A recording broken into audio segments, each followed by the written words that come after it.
Let's start with the substitution. So they want us to substitute u equals t minus t to the power of -1.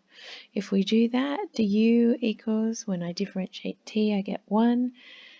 Here I'm bringing the -1 down, so that's a plus, and it becomes t to the -2. Make sure that's a minus dt. So that's what I'm going to use. Now, if you think about it, let's actually do it. If I put that in, so I've put the t squared at the bottom, I need a t squared to make that a 1 plus a 1 there. So it looks like that. Now, do we have that in our integral?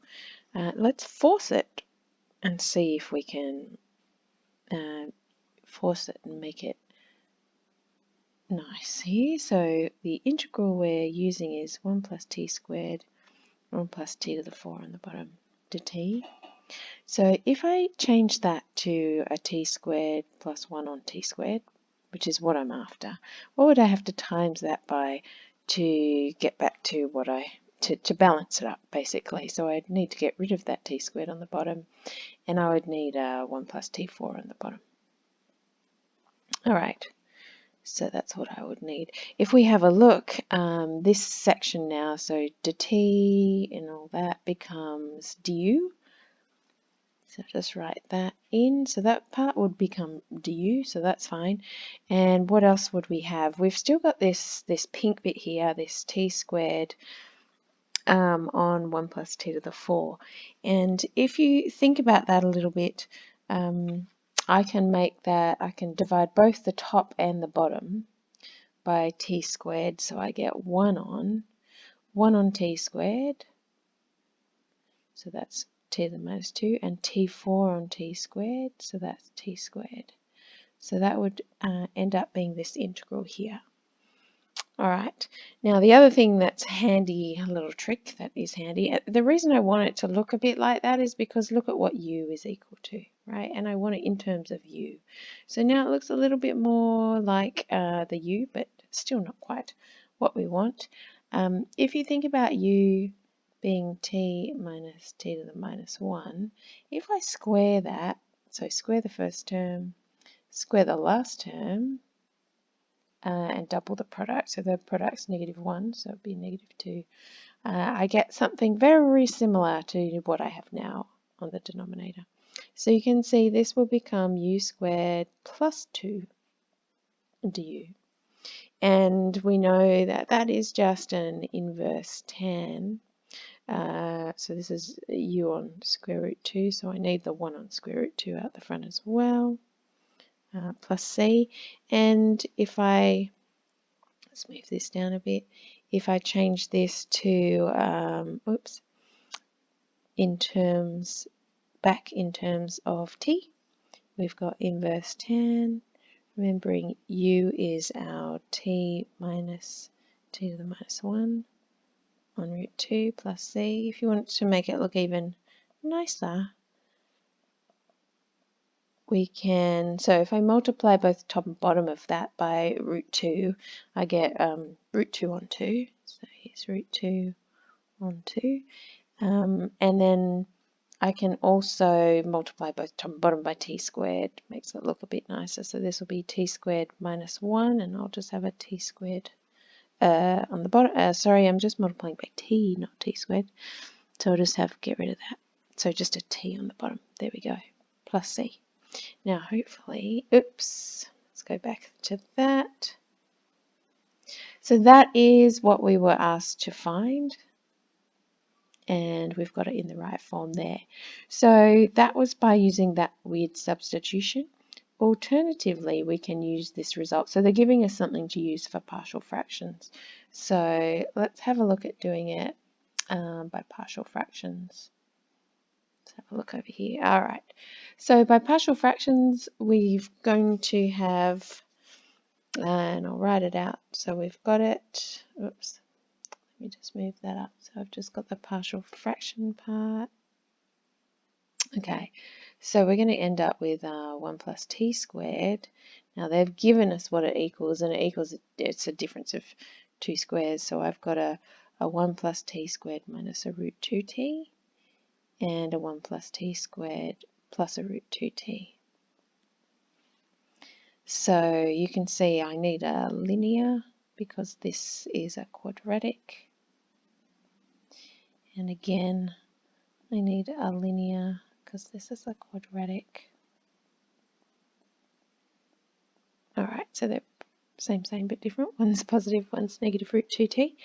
Now, it's pretty hard to look at it that way, so what we could do is just look at it this way and use, you can expand it out or just have a look at some values of t in, or have a look at coefficients. So ct plus d here, 1 plus t squared minus root 2t. Alright, so if I start with subbing t equals 0 would be a nice one. So if I start with subbing t equals 0 in, you can see that on the left I will get 1. On the right that will disappear, so I'll just get the b and I'll just get a d. Right, so I've got 1 equals b plus d. Alright, what about, let's say, the coefficient of t cubed?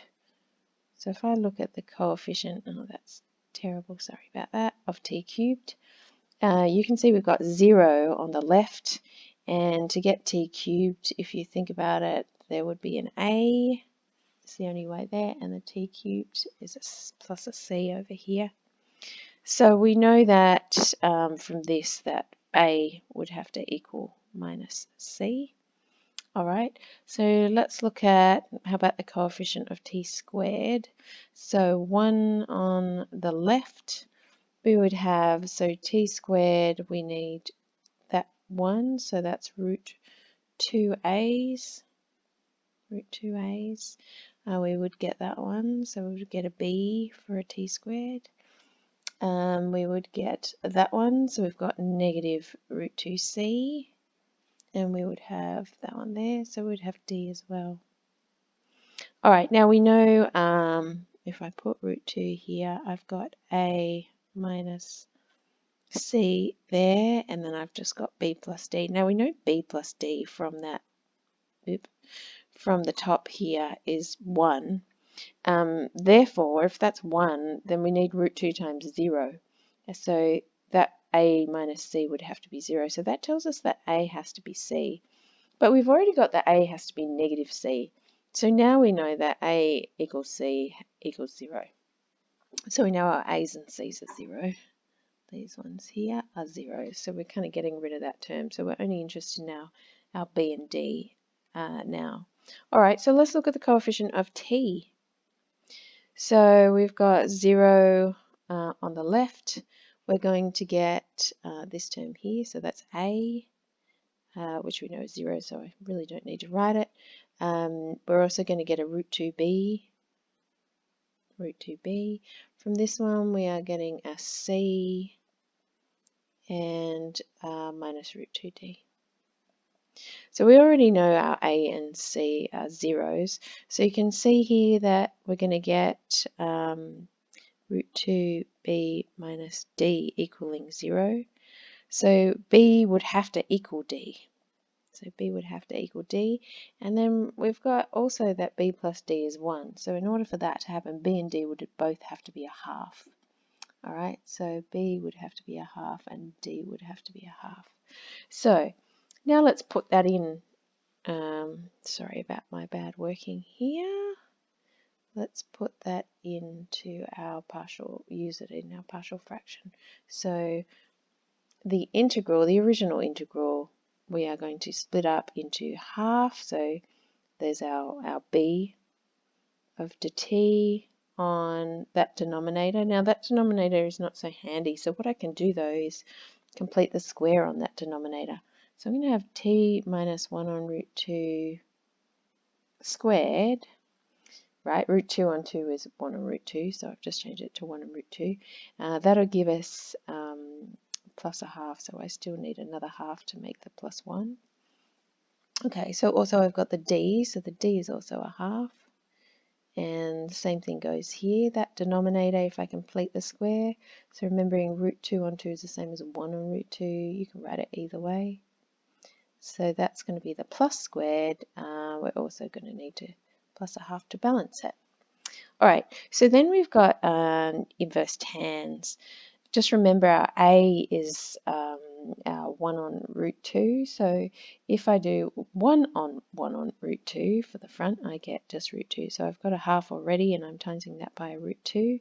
Then I've got an inverse tan of all this nice stuff. So if I just do it on the side, so you can see, I'm going to have t inverse tan of t root 2 minus 1 on root 2 all over the a, so 1 on root 2.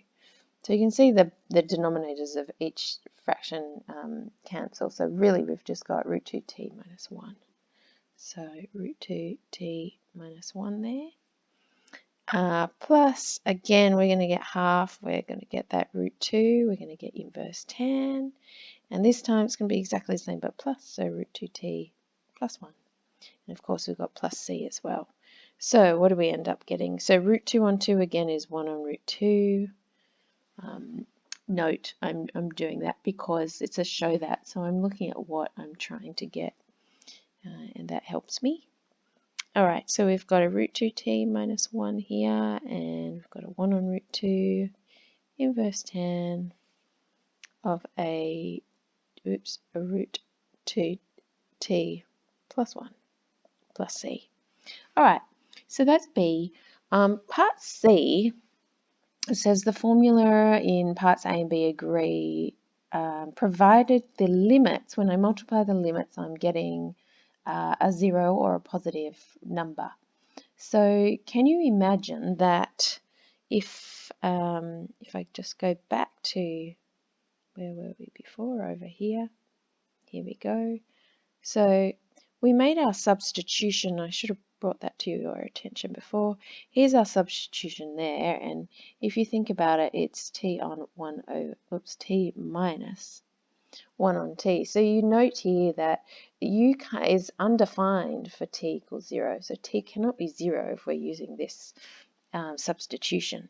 However, if you think of the limits from p to q, if p times q is a negative, it means one of them must be negative and one must be positive. If you think about it, here's 0. Let's put p here and q here, for instance. So we know that one's positive and one's negative.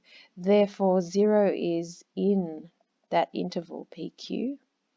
And if 0 is in there, then it's undefined for u because t could be 0. So, so the formula in A, where we did the substitution, doesn't work for that one. All right, I hope that helps.